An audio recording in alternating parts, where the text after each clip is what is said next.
Hello there. Welcome to the Saroy channel, wherever you are in the world, and so much love to each and every one of you. How are you doing? I do hope you're doing remarkably well, and I hope you're keeping lovely and warm, and go and get yourself that lovely hot cup of cocoa, because I've got a fabulous story for you tonight. But before we get started, don't forget to subscribe to the channel, click the notification bell and the thumbs up. And let's get started with tonight's story. Dear Sarah, and all your lovely listeners. Meryl Daninsky grimaced. She was angry. The bile rose up in the back of her throat. She could taste its bitter repugnance. But are you sure? She asked her cousin Erica on her landline telephone, her voice a hoarse whisper. Are you absolutely sure about this? Meryl's blood had grown cold, like a frozen block of ice. She didn't want to believe what she was hearing. She was such a fool. Her cousin's words were a hard slap on the face, a brutal, uncongenial wake-up call. But surely there was some mistake. There had to be. There is no way that Jake would do this to her. Wouldn't he? Came the haughty whisper in the back of her mind. Wouldn't he just? She willed those pestering whispers away. Her stomach began to twist and churn involuntarily into a tangled briar of knots. I'm sure as eggs is eggs, Meryl. I know it's not what you want to hear from me, but it's the God-honest truth. It's official, Meryl. Jake, who claims to be your ideal suitor, the quintessential eligible bachelor, well, he's married, and by the looks of things, he's not unhappily married either. I followed the silver Honda Accord that you pointed out to me in town. It was a wild goose chase, let me tell you, following this man around. He zigzagged all over the place, stopping here for a hazelnut latte, there for some Italian ciabatta bread and pastrami at the local bakery. I'll tell you something for nothing. You couldn't pay me to become a private detective. The job stinks. Anyway, I followed him to what I assumed was his home. I watched his truck drive down this long, bumpy dirt driveway. It was pretty precarious, let me tell you that. I gave it half an hour. I drove down it myself, which led to a stunning-looking farmhouse that cost a bob or two, let me tell you. So your man, he's got money. I then walked to the ornate black front door and I knocked. The man in the photograph you gave me, the one I'd been following around, your so-called boyfriend, Jake. Well, he was the one that opened the door to me, greeting me with the brightest smile on his face. He's got a good set of teeth on him, expensive ones too. I could see his wife and his 2 children in the background. They came forward to greet me as if I was an old friend. They were convivial and welcomed me warmly into their sumptuously well-appointed abode, where no expense has been spared. We're talking about top-of-the-range furnishings here. Luxurious sweeping staircase, fabulous oak-panelled flooring, children's expensive toys strewn over this perfection, here and there like a few stray leaves blown over a perfectly manicured lawn. You know the kind of thing I'm talking about. Well, I told them I was looking for the local nursery that sells indigenous trees, that I'd lost my way somehow. I had to make up a very convincing lie on the spot. Turns out your boyfriend Jake knows a lot about indigenous trees. Who'd have thought it? Just my luck to bump into an expert when I'm pretending to be one myself in a manner of speaking. Jake was jabbering on and on about indigenous trees to me, pink grape myrtles and God only knows what else, quizzing me on these trees I was buying for a landscaping project I claimed to be undertaking. I nearly got caught out in my lies, as I know about as much about trees as I know about playing a game of chess. Zilch! Anyway, your so-called unmarried boyfriend gave me directions to another nursery, a little bit off the beaten track, that he reckoned would fetch me a better deal. He told me to tell them that Jake Fletcher had sent me, as that would guarantee I'd get a good discount. He knows the man who runs the place, you see. I'll give you this, Meryl, he's quite the charmer. I'm not surprised you were caught up under his beguiling spell. He oozes charm and magnetism, that's for sure, and he's very easy on the eyes. Let's just say it was clear that he's definitely married. He had a wedding band on his finger, I noticed, which he probably takes off when he dates you. He's been lying to you all along, Meryl, but you suspected as much. Come on, there were so many red flags. You have to admit it. You told me yourself. You said something was off about him, that nothing was adding up, that he was so vague about everything, never answered all your questions. So now you've got the answers. What's the age-old saying? You hide nothing if you've got nothing to hide. Meryl's heart was flapping violently in her chest, and not in a good way either. This was not the tingling flitter that you experienced when you were excited about something.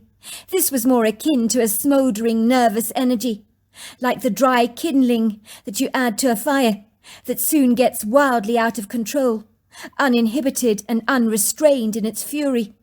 Meryl wanted to scream. She felt so duped. She felt like a little toddler who'd opened up a bottle of tomato ketchup and it had inadvertently spattered all over her face.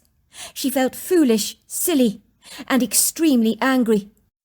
Her fists were clenched tightly in a gesture of defiance, as if she wanted to punch the walls of her apartment out.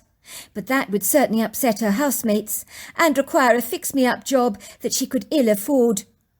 "Are you there, Meryl?" came her cousin's voice. "I know you're disappointed, but I warned you, didn't I? You told me to follow him. I did as you asked as a special favour, as believe me, I don't have the time to volunteer my services as a sleuth. I'm a full-time mother with 3 demanding kids of my own. God only knows what my husband would think if he knew I'd been stalking a silver fox stranger all afternoon, on your account. I've got your answers for you. I'm only sorry they're not what you wanted to hear." "I hate him," said Meryl, the tears spilling into her eyes and rolling unapologetically down her honey-coloured cheeks. "I bloody hate him! I hate him! He's made a fool of me. He's going to pay big time for this, let me tell you. All the lies, the treachery, the fake promises. What a complete jerk! Where did you say he lived?" Her cousin gave her the address. "It's a very attractive farmhouse, 30 miles west of Portland, 40 minutes or so outside the charming town of Dundee. The town itself is exquisite. You know, high-rated restaurants, wineries. I think the place attracts tourists, but it's part of the world's blessed with a plethora of vineyards, you know. Very pretty, let me tell you." "Well, it's all very convenient, isn't it? I've never dined in any of those local restaurants. Far too convenient, if you ask me. My guess it's the townsfolk know Jake well. He's possibly a familiar face that people are well acquainted with." "Of course they probably know him, Meryl.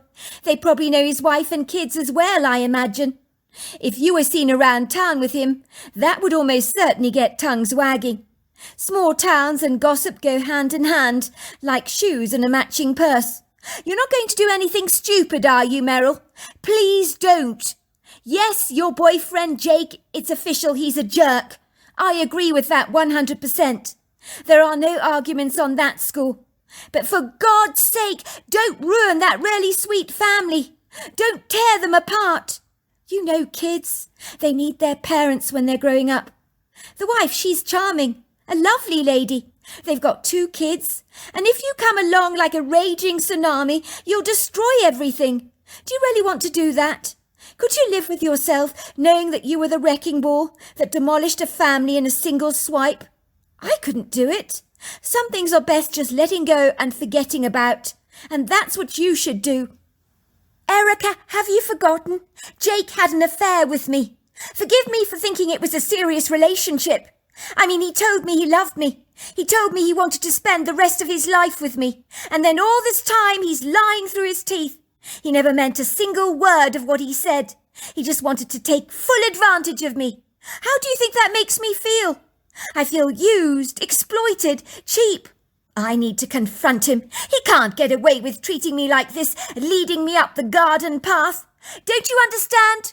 I think I'm going to throw up. I suddenly feel quite nauseously sick. Of course you do. It's a natural reaction.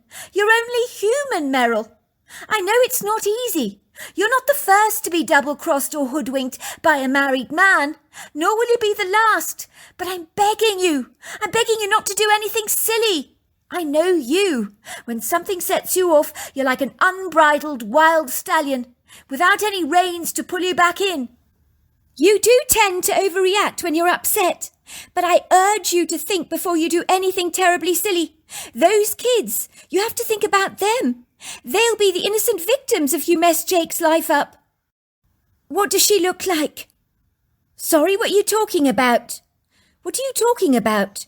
You know, his wife, of course. Is she prettier than me? Meredith growled. Well, is she? Tell me. Don't candy-coat anything. I want the truth, even if it's not what I want to hear. I'm a big girl now. I can take it. There's a long, drawn-out, uncomfortable silence at the other end of the line, which made Meryl squirm like a speared octopus. His wife was pretty. She knew it. Well, she's attractive. You know, different to you. More classically conservative, chic, elegant. You're more... I'm more what, Erica? Spit it out while you're at it. Don't hold back on my account. I'm more what? Well, you're more sexy in the way you dress. You show more flesh. You're suggestive. His wife is polished, sophisticated, prim and proper, if you know what I mean. More modest in her clothing. I doubt she'd wear anything low-cut. She'd consider it vulgar, lascivious, wanton, in poor taste, I suspect. She's classy, stylish, you know. How dare you, Erica? I thought you were on my side. Are you saying I dress like a tart, letting it all hang out? Is that what you're suggesting? No, I'm saying his wife was wearing designer jeans, a very tasteful cotton shirt. You're more like a Vegas showgirl, exotic, flamboyant, sexy. There's nothing wrong with that. You're different. You're more uninhibited, provocative, you know. No, I don't know. I'm warning you, Erica. You're digging a big hole for yourself. Be very careful what you say next, because I might not be your friend after this. You're walking on eggshells, even as we speak. I'm your cousin, Meryl, not your friend. You can hardly drop me like a pancake in a griddle. As come what may, I'm still your cousin, and nothing ain't going to change that. You're stuck with me, Thanksgiving and Christmas, whether you like it or not, so we can hardly be enemies. Oh, can't we just? Try me. Don't be like this, Meryl. Don't take it personally.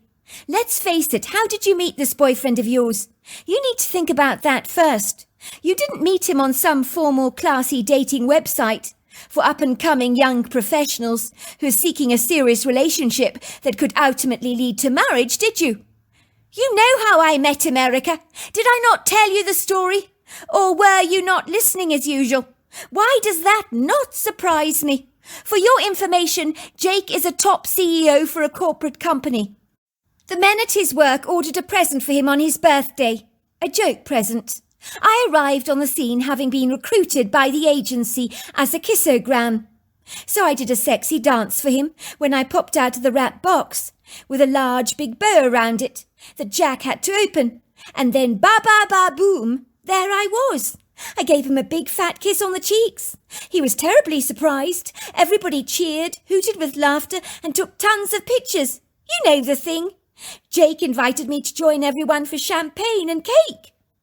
What were you wearing when this happened? Forgive me, I'm trying to picture this in my head. I was wearing a diamante leotard, high-heeled shoes, with Playboy bunny ears on my head. It was quite romantic, actually. Please, romantic. Meryl, that's not romantic. Not a chance. Romantic is when your hat blows off in the wind and a tall, dark stranger retrieves it for you on a magnificent beach with the sunset in the background and your eyes meet. That's romantic. I told you, Meryl, I'm not being funny, but don't you see the kind of job you're doing is not going to make men take you seriously? If you pop out of a present like a jack-in-the-box and perform a sexy dance for a CEO of a large corporation and give him a big fat kiss on the cheek, if that same man takes you out for dinner and wants to see you again, I don't think long-standing relationships are on his mind, do you? The way you've presented yourself, Meryl, is fun, sexy, flirtatious, but not serious. He possibly sees you as a frivolous bit of silly, light-hearted entertainment on the side. I know if I was a man, I've got to say this, that's how I would perceive you. You've got to remember he has a high-powered, stressful job. Your jumping out of a box was fun, wasn't it? But that's about it. I mean, a trip to the fairground is fun. But how long are you really going to want to hang out on one of those Ferris wheels? What are you implying?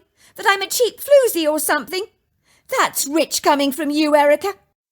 I'm not implying anything, Meryl. I'm being real with you. I know it's going to hurt what I tell you, but it has to be said. If you're going to take up this strange kind of employment, popping out of cakes and boxes... It's called a kissogram, growled Meredith. You make it sound as if I'm doing a striptease. I'd never do that. This is completely different. Well, whatever you call it then. But no one takes a job like that seriously. How could they? I mean, if a girl rocks up at your office wearing a pair of bunny ears on her head and a glitzy swimming costume, would you ever consider her wife material? I think not. Your mother's been very worried about you, Meryl, for this reason. She was so upset when you ditched college. She confided in me that the kind of jobs you are doing are going to attract the wrong men in your life. Your mother's a shrewd woman. She knows the score. She knows how men think. I have warned you for ages that there is something not right about a man who claims he's not married, but never invites you to his apartment, never tells you anything about his family or about where he lives or his life, but skirts over everything like a skateboard over a bump in the road. You knew something was up. You told me yourself, Meryl. Your boyfriend was far too evasive, far too ambiguous. You smelt the odour of deceit, otherwise you wouldn't have begged me to follow him, would you? I know you're right, Erica, but don't you see, I loved him. I mean, I thought he was the one, and now this has to happen. It's so unfair. But did you really love him, Meryl? Do you even know the meaning of the word love? You said that about the last man you dated. What was his name? Neil Reagan or something. You were so dewy-eyed about him, weren't you? You told me he was the man of your dreams. You wanted to spend the rest of your life with him. But it turned out he was cheating on you with 3 other girls. You certainly know how to pick them, Meryl. I'll give you that. Meryl groaned. But don't you see? This is different. I really, really love Jake. Look, Meryl, my guess is you don't really know much about him. What is his favourite football team, for example? What is his best holiday location? His favourite pastime? Do you know personal details about him? No, I can't say I do, but then he never talked very much about himself to me. Well, there you go. You know absolutely nothing about him. Now I need to go, Meryl. I have to pick my daughter up from ballet. I'm begging you, and I mean begging you. Please don't do anything stupid. Jake's kids are so sweet. I met them. Don't mess their lives up. He's got a cute little girl of about 7, a boy of 9. I grew up in a divorced family. You know that. I had to trot from my dad's house to my mother's, and I don't want that for these kids. It was tough on me. I wouldn't wish it on other kids. I really wouldn't. I won't do anything, said Meryl. Good girl. I knew you'd see sense. Meryl was now growling when she put down the landline. Erica had no idea the level of wrath she would like to unleash on that snake in the grass who had declared his love to her. Indicated that wedding bells might be ringing in the not-too-distant future. Told her everything she wanted to hear. But it had all been such a dreadful, insidious lie. How on earth was she going to deal with this? I'm sorry, Erica, she said to herself under her breath, but I can't just sit back and do nothing about this. I just can't. I'm going to confront Jake in front of his wife. She deserves to know what a scallywag she's married to. I can't wait to see the shocked look on his face when I fortuitously rock up at his front door. He deserves everything he gets. Meryl was such an impetuous person, always had been. She was one of those people that just went head-on into things, like a bull in a china shop, and to hell with the consequences. Meryl did not give Jake's children a fleeting thought. She had no time for children, had always thought them rather annoying, never intended having any of her own. They cost money, a lot of invaluable time that she could well devote to spending on herself. Children meant added expenses, wasted money, thrown down the pan. They could have been used on more worthwhile pursuits, like buying her next designer purse. Meryl did have brains, of course, but the trouble is she was so easily bored that her threshold of concentration was fleeting, which meant she found it difficult to focus on a college degree, which went flying out of the window when she lost interest, along with a number of other jobs that she had acquired along the way, that sadly required punctuality and a level of concentration. The kissogram job had been a gift from the gods, sent from heaven on a gold auspicious cloud. She dressed up in a box, was paid for the privilege, and if it wasn't for that job, she'd never have met a man like Jake, a man of his great caliber. Men like him didn't show up on dating websites. So the kissogram job had come with a silver lining. In her heart, she knew her cousin was absolutely right. Jake only wanted to use her for a bit of fun on the side. He had spouted everything she'd wanted to hear, like the water from a whale's blowhole, but it didn't mean it was actually true. Jake was obviously an adept, master manipulator. She'd expose him for the perfidious, traitorous, double-crossing man he actually was. Perhaps that's what he did in his proficient negotiations with his company, persuaded his gullible clients that his irresistible deal was the very best, and promised them the pie in the sky, which didn't actually exist. It was charismatic, duplicitous men like him that could promise you that you had gold in your pockets, but when you reached inside your pockets, you'd only pull out a tarnished-looking penny. It really sucked. Meryl was determined to get down to business. There was no time like the present. She did not care that Erica thought she was like an unbridled horse, gunning for the goalpost, with no goal in sight. She knew she needed to do what she was going to do. If she regretted it later on, then so be it. She was very selective about what she was going to wear tonight. It was very important. She wanted Jack's wife to show her some respect. But after Erica's condescending description of her brassy appearance, she realised all her clothes were a little on the revealing side, and might give off the wrong impression to Jake's wife. So she clandestinely raided her friend's wardrobe to get something more modest to wear. Meryl shared an apartment in Portland with 2 other women, a nurse called Janine, and a young woman called Christine who had an office job. Christine was 2 sizes bigger than Meryl, and always wore very sensible clothes. Meryl discreetly took out one of Christine's tailored tweed-looking skirts that she wore regularly on more formal occasions from her closet. She pulled out her sewing machine, studiously making the skirt to measure, removing a great big chunk of material from it, which she tossed into the bin. When poor Christine tried that skirt on again, she'd be mortified. She'd think that overnight she'd piled the pounds on. There was no way Christine would ever fit into this skirt again. But Meryl would not volunteer the information that she had surreptitiously altered the skirt, as Christine would then do her nut. She was exceedingly possessive over her clothes. Meryl examined her reflection in the long mirror. She didn't look like a Vegas showgirl now. She looked like a woman wearing something matronly, but that didn't matter. I look like a high-flying business executive, she told herself. Everyone took business executives very seriously, didn't they? The tweed skirt with the white cotton shirt and the black pumps looked classically conservative, she decided. She began to act out what she was going to say when she saw Jake's wife. She'd walk to the front door, knock on the door and say, "Hello, my name is Meryl. I've been having an affair with your husband." She decided the look was rather good, and was in no doubt that Jake's wife would take what she had to say very soberly. She felt a sense of smug satisfaction about wiping the smile off Jake's face once and for all. She'd show him exactly what you get for messing around with the likes of her. "It's karma," she told herself vehemently. "It's karma. I'm doing the universe a great big favour." It was getting dark outside very quickly. Portland was ablaze with the bright twinkling lights of the city, but nothing was going to stop Meryl with the job she had in mind. If she visited the couple at night, the kids would be tucked safely away in bed, and she could say her piece and extract her revenge on the man who dared to break her heart and promise her the earth and more besides. Before long, Meryl was driving through Portland towards the town of Dundee.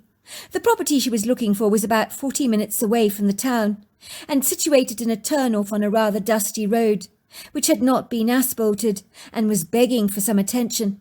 Her battered old Mazda shuddered and shook, protesting every single manoeuvre it made. The car heaved and groaned, as if it regretted the journey it was undertaking, like a lazy, lackadaisical tabby that doesn't want to abandon the couch. Meryl certainly felt she was in the heart of the countryside, as the vast sprawling properties were so widely spaced out that any lighted farmhouses she passed may as well have been as scant as the poor showing of stars in the sky tonight. It was tenebrous, dusky, uncongenial in its ambience, if not a little menacing. Meryl, who was not acquainted with driving at night, felt more than a little intimidated. On one side of the road was undulating farmers' fields, full of vineyards, sometimes interceded with long injections of trees. On the other side of the road was a hilly embankment, thickened by a dense expanse of Douglas firs, their towering, lofty silhouettes plunging the skyline in a regal repose. They seemed to almost jiggle in the breeze. Oh, why was it so dreadfully dark, she thought. Why was the moon playing truant tonight, bashfully hiding behind some cloud cover, like a reticent young lady, too afraid to accept a date at a high school prom? Even the silver stars appeared to be playing hardball, as if the whole sky was on strike, so that light was diminished, and the night's generous display of opulent jewels had been overcome by a murky mist, so that visibility on this long precipitous road was not exactly accommodating.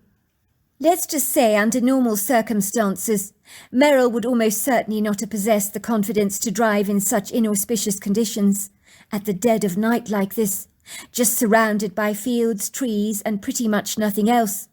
But her anger fueled her incessant need to wreak her revenge on Jake, which kept her moving straight ahead, diminishing her fear exponentially. It would seem fleeting pictures of Jake floated into her mind like butterflies. She saw his face growing a crimson shade of red when she promptly arrived on his front doorstep unannounced to give him the shock of his life. The thought brought Meryl a sense of gratification, like an itch she wanted to scratch but couldn't actually reach.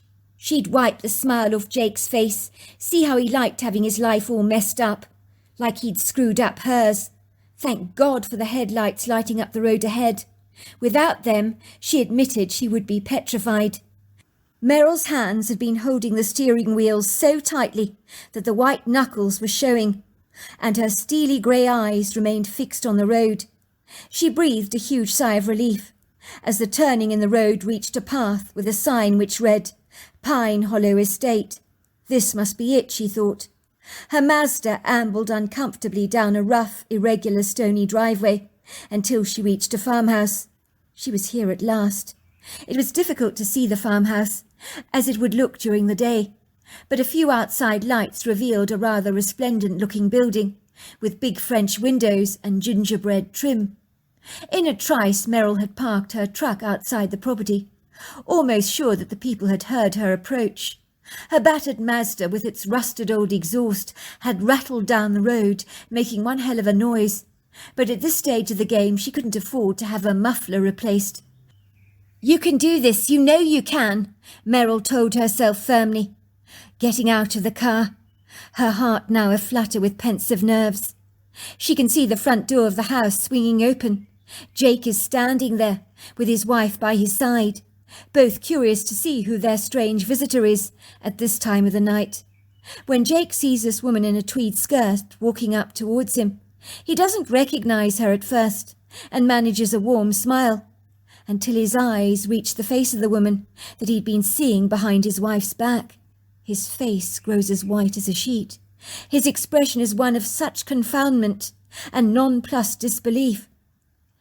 "Hello there, can we help you?" asked the woman, who looks to be in her early 30s, her brown hair tied away from her face in a neat ponytail, and much like Erica had described, the woman had an understated elegance about her and a distinct class. "Sorry, are you lost or something?" It would seem the cat had caught Jake's tongue, not only because of the way Meryl was dressed, but that she was standing outside his front doorstep. He'd been so careful, made sure she knew nothing about his wife and kids, nothing about his home life in the countryside. What the hell was she doing here on his front doorstep? And why was she dressed up like a school principal? Meryl reached out to shake Jack's wife's hands. "You are?" she said. "Oh, mind my manners. I'm Judith Fletcher, and you are?" "I'm Meryl Delinsky." "Hello, Meryl." "Hello, Jake," says Meryl, turning around to look directly at Judith's husband. Jake shuffles awkwardly on his feet. He looks at her straight in the face and says, "Sorry, who did you say your name was? You look remarkably familiar, but I can't actually place you. How do you know my name? I don't believe we've ever met before. Are you lost? People can get awfully lost around here. Only the other day Meryl's face grows red with indignation. She points an accusatory finger at Jake. Before he could finish his sentence, she intrudes. "That's rich, Jake, isn't it? Is that how you're going to play it then? Act all ignorant. Pretend you don't have a clue who I am. Where did you tell your wife you were last Tuesday night? Or Thursday last, of course. Oh, you told her you had a conference, didn't you? Something like that. You were with me, were you not, Jake? Getting all nice and cosy in a comfortable hotel. Or have you conveniently forgotten?" Jake's face remains rigidly set, in a "what are you talking about" nonplussed kind of expression, as if Meryl herself is as nutty as a fruitcake and is streaming out a load of nonsense and he doesn't know what she's going on about. "What's going on, Jake?" Judith intercedes. "Who is this woman? Do you know her?" "I was a kissogram. Your husband met me. I arrived at his office wrapped up as a present for his birthday. Your husband and we've been seeing each other ever since." "Is this some kind of a joke?" asked Judith, looking bewildered. "I heard about that kissogram at the office. It was on social media, I think. It was a bit of fun, wasn't it?" She pauses for a moment. "Surely not, Jake. You wouldn't, would you? You weren't cheating on me with her." All right, says Jake. "She was a kissogram. Yes, I remember that now. She arrived at my office wrapped up in a box. Of course, she's been stalking me. It's not the other way round.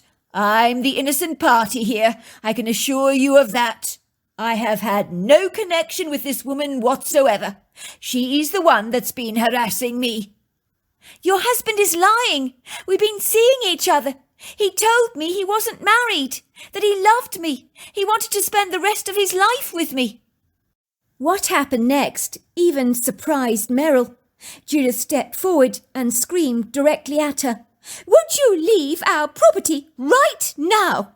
I don't know who on earth you think you are, and I don't care either, but get out of here now. You have no right coming onto my property and accusing my husband of all this stuff. Now go away before I call the police." Meryl found herself quickly dashing back to the Mazda.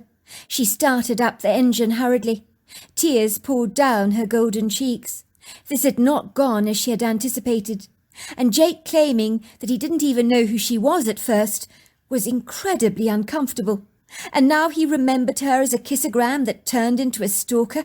This was insane, absolutely insane. Jake was the most duplicitous man she'd ever met. Judith's account. There are no words to describe the moment a strange woman wearing a tweed skirt and a white blouse stood at my front door and began to randomly announce that she was having an affair with my husband. The impertinent audacity of this woman rocking up on our front doorstep like this in the middle of the night so presumptuously made my blood boil. The woman I was looking at right now did not remotely resemble the kissogram that was sent to my husband on his birthday party as a joke. The woman looked like she'd be best served on a pulpit preaching the Sunday sermon. She was very buttoned up, but there was something about what she was saying that had a stabbing ring of truth to it, a sobering truth that I did not want to entertain. I mean, the days my husband was not at home, when he claimed he was on a business conference, she claimed to have been with him. It's difficult to describe what it feels like for things in your life to be rolling forward so smoothly, so soundly, and suddenly everything becomes unhinged in a heartbeat. The only way I can describe it is like being in a house and a wild hurricane blows your entire roof off, and you're left feeling at first bemused, shocked, appalled, stunned. Then slowly those feelings teeter towards an unbridled anger, an anger that I could not contain. I've always been described by my friends as one of the most easygoing, relaxed, chilled, mellow, down-to-earth people that they know. But on this night, when this inconvenient, thorny stranger arrived at our front doorstep, like a viciously unwelcome present, spouting out poisonous words, words that my ears did not want to hear, words that my thoughts did not want to entertain, I wanted to scream out. I wanted to deafen the sounds of the crickets and frogs. I wanted to howl louder than the coyotes. Before I knew it, I lashed out at her, telling her to leave our property at once. Even my husband was surprised when I told her to go. But there was a faraway look in his eyes that made me believe that this unreasonable, impertinent stranger might have been telling the truth. I know the best thing would have been to give my husband the 3rd degree, prize the truth out of him. But that could wait. There was plenty of time for that. I could deal with him later. The next thing I knew is I grabbed the car keys of my Land Rover Discovery that were hanging on the hook above the hall table and went dashing after the obnoxious woman driving the beat-up old Mazda that rattled so loudly it could have woken the living dead. I knew she wouldn't have got very far on our long, bumpy road in a beat-up old car like that. So fueled by an all-consuming rage, far more powerful than any spirited diesel engine, I climbed into my truck with my husband trying to wave me down, asking me where the hell I was going. But I did not listen. I was driving down our long driveway like a rocket before he could do anything about it. I wanted to quite literally kill this woman who had tried to steal my husband. Who did she think she was? My heart flapped violently in my chest. My blood burnt inside me. I was grinding my teeth in indignation.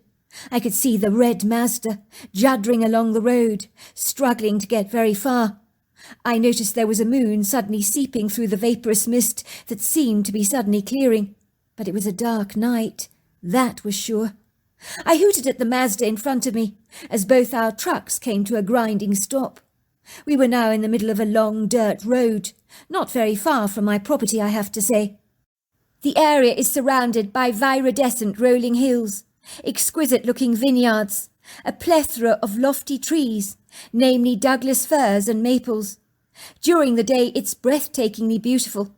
At night, under a faint scattering of moonlight, everything is very indeterminate, ambiguous, and exceedingly obscure. I was actually confounded that the woman had stopped. Had I been in her shoes, I certainly wouldn't. She climbed out of her clapped-up old red Mazda, as I did out of my Land Rover Discovery. And what happened next? When I look back, I can only say that we behaved like two women on a Jerry Springer show. And I say this in hindsight with a great deal of regret, repentant shame and self-recrimination. I am not like this by nature, so what happened to me God only knows, but I was like a bull that only saw red. The woman had clearly been crying. Her eyes were puffy and pink. There was a trail of mascara running down her cheeks, but I didn't feel even a fleeting bit of pity for her. In that moment I hated her with a fervent, raging passion. "So you believe me now, that your husband has been having an affair with me? He's been cheating on you?" "I believe that you threw yourself at my husband," I screamed. "I believe you're a tart. You're a floozy.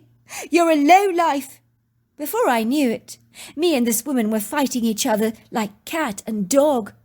If there was any testosterone in my system, it made its appearance fully known, as I could feel the sweat breaking out on my face.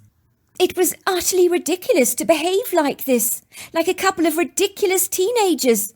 We were in the middle of this dirt road, shouting the odds at each other, calling each other all kinds of obscene names, none that I cared to mention, as I didn't even believe they existed in my verbal repertoire.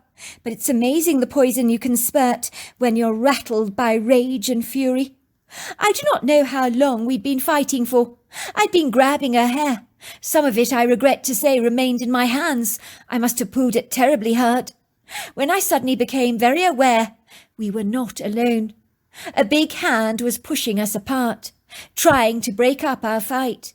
That was when we both saw her. She was humongous, but I knew at once what she was. The look she gave me made me hang my head in shame. It was a look your mother might give you when she knows you stole a few dollars from her purse, and she's not terribly impressed with you. I suddenly felt ashamed, pathetically juvenile and very silly. The creature was a Bigfoot, but by God was she human. So intelligent, so impressive, so incredibly daunting. I'm quite sure Merrill was equally as gobsmacked as I was.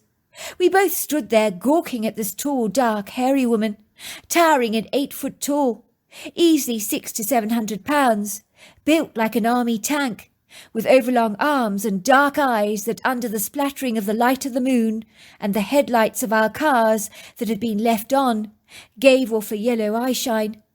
The creature spoke to us. I'd never have imagined that was possible, but yes, she spoke to us in a foreign language that was downloaded into our heads in English. That I don't know how she was able to do. Aki la fon, amashakanaka, ho ala shani, hilo bogilana. Now this is no way to behave. Look at the two of you. You should be ashamed of yourselves. Why would you hurt your sister? She's not my sister, we both blurted at the same time. We were both trying to justify our bad behaviour to the Bigfoot, but she refused to listen.